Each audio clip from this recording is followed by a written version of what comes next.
Welcome back to IGN Live at Comic-Con. Right now I am with IGN's comics expert, Joshua Yale. Me. So happy to have you. And the TV show, the movies, the action figures, the toys, the Mighty Morphin Power Rangers are near and dear to our hearts. And if you can't get enough of them, then you need to stop by your local comic book shop. We are with the writers of the Power Rangers comics, Kyle Higgins, Marguerite Bennett, and Ryan Parrott. Thanks so much for joining us, you guys. It's our pleasure. Okay, I am like absolutely amped about this. I grew up watching Mighty Morphin Power Rangers, and then Josh was like, dude, you gotta read this, okay? And he was like telling me about what's happening. So it's the Shattered Grid, right? And the Green Ranger is evil. He's Lord Draken, Yep. right? Yeah. Okay, so tell me what's going on and like why are fans like me gonna absolutely love this? Well, basically, when I came onto Power Rangers to launch it as a new comic book, my approach was to not write Power Rangers as it existed or as I remember it existing, but to write it as I remember it making me feel. Okay. So it's that sense of huge scope, large mythology, like very, very personal click high school drama, that all the stuff that makes for great, compelling superhero stories. And now we get to do it in a medium where we have no constraints, no budget, no limitations. Part of that story involved the Green Ranger basically learning how to be a member of the team. He had previously been brainwashed by Rita Repulsa and did a lot of things against his will. My take was much more like the Manchurian Candidate, but for Power Rangers. Fast forward after the first year, part of him joining the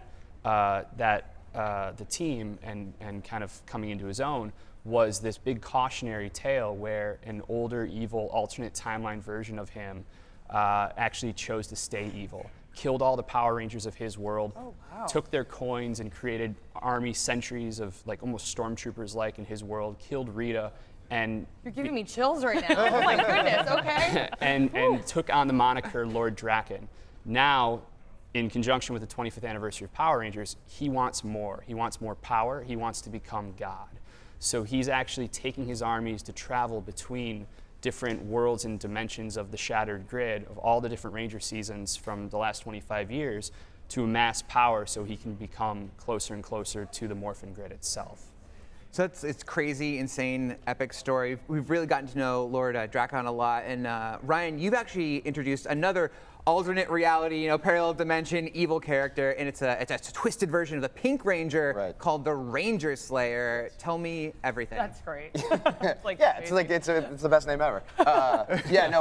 When I write Go-Go Power Rangers, which is like a story that takes place right after the first pilot, like the early days of the Power Rangers, and so we wanted it when they brought me in to do to combine for Shattered Grid. They were like, oh, let's figure out a way to make the two series, even though they take place in two different time periods, to overlap. So we did like a Terminator kind of story where Kimberly from like a dark twisted Kimberly from the Draken universe comes back in time and goes up against herself and the other Rangers, and she's a badass. She's got the most amazing bow, like the bow of darkness. Oh yeah, it's the sword of darkness. The bow of darkness. Yes. Okay. So cool. I love it. Yeah. I saw a cosplay person the other day. It's made my life. I'm done. That's it. Yeah. Oh, I you're can quit. big time now. I'm so done. Cosplaying it for real. So after Shattered Grid, Kyle, you're actually handing the baton off to Marguerite. So Marguerite, I'm sure you can't say much because it might spoil what happens, but tell me, what's your Power Rangers philosophy? What can we expect from your run on Power Rangers? Marguerite gets the dagger.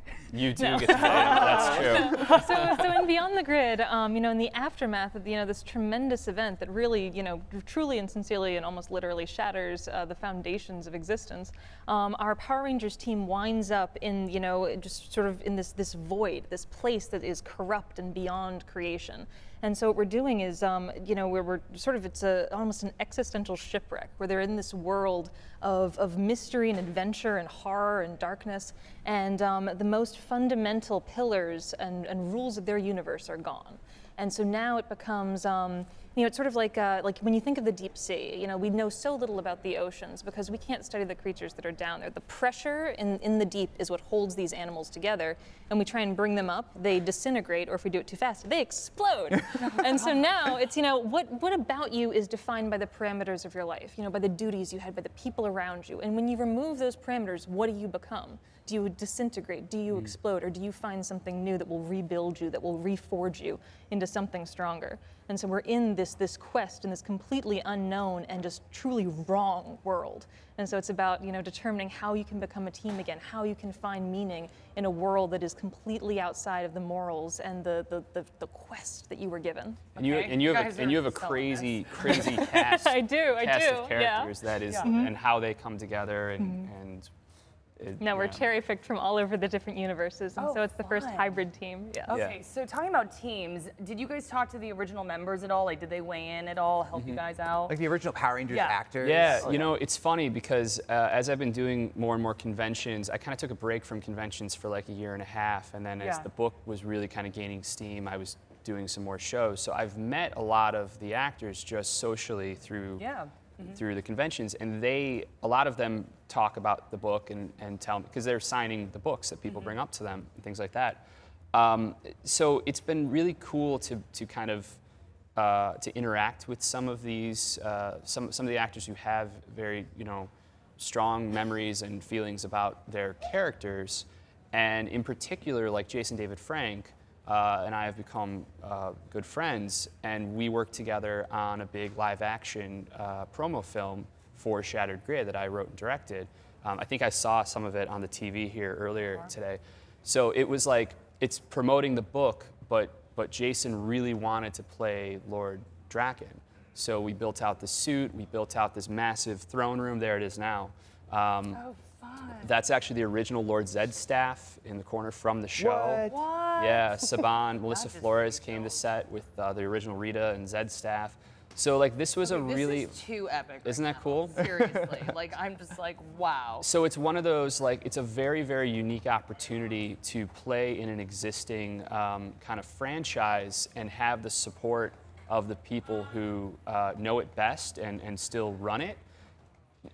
That's very rare for a book like this, to be that supported and have that kind of synergy back and forth. And when we brought this to them and said, hey, we want to do this, we think it'd be really cool, they were down for it. I mean, it did 15 to 20 million views in a few weeks. So it's the best piece of promo material I've ever been a part of for any of my comic books.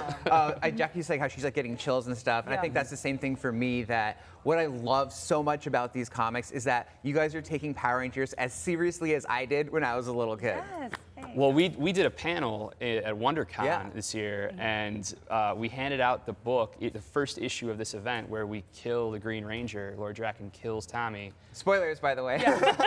By this point, it's on the internet. And watched 1,000 people read it live in front of us, and there was some mixed reaction. Like I don't know if you remember it. It felt a little touch and go. Oh, for a I second. remember, because I was like, "How do you feel?" And they're like, "Boo!" Yes. And actually, now that you bring that up, why did you kill Tommy?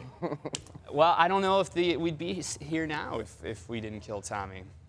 Interesting. It's a weird price to pay, but okay. It's been worth it. I've been geeking out so bad this entire segment. So fun. Thank you guys so much. And we've got to take a quick break, but when we come back, we're talking to the cast of Better Call Saul. We'll see you in a little bit.